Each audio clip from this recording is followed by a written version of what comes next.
at least what I learned in school, and probably what you and others learned in school as well, is that democracy's sort of like this unique thing that was invented at one place and one time, like maybe ancient Athens, and then it disappeared in ancient Greece after a while. And then you might learn about city republics in Italy during the Renaissance, or things like Magna Carta in England. And then eventually, somehow, democracy arose in the U.S.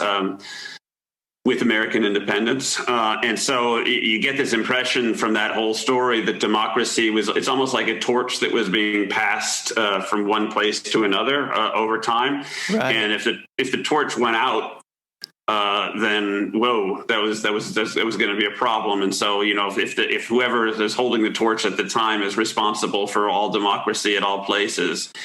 And I think what's really interesting, if you start poking around and looking how other human societies have governed themselves, there's pretty good stance to say that, and this is what I say in the book, that democracy was actually invented by a lot of different societies in a lot of different places at a lot of different times. It's not like it was just, the torch theory doesn't work. It arose independently by many different people. It's such a natural thing to think of. Why shouldn't people be able to govern themselves?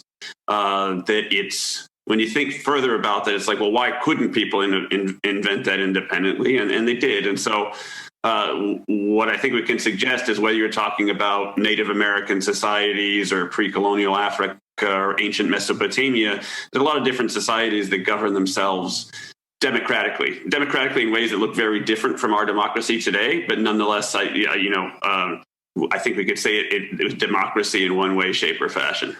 Okay. Well, I think we should, it's kind of a dumb question, I feel like, for me, but it's something that I had to look up. So I feel like listeners are probably curious about it too. So can you give like just a definition of democracy? Yeah, that's a really good way to start out, because for a lot of people today, if you ask them what is democracy, and a lot of people say, well, it's elections, right? That's sort of the cornerstone of our democracy. Hey, thanks for watching this video. This is my dog, Murphy, and these are dog treats. Now I'll give Murphy one of these dog treats, and all you have to do is press the like button. Just press that little like button right down there at the bottom of this video, and this sweet, adorable, cute little puppy gets a treat. All thanks to you.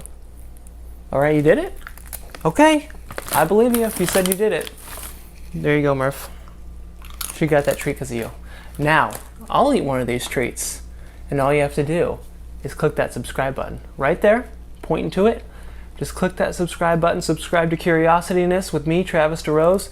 Get lots of good video, and I'll eat this treat. All right, you did that too? That's not very good. Bro, not very good.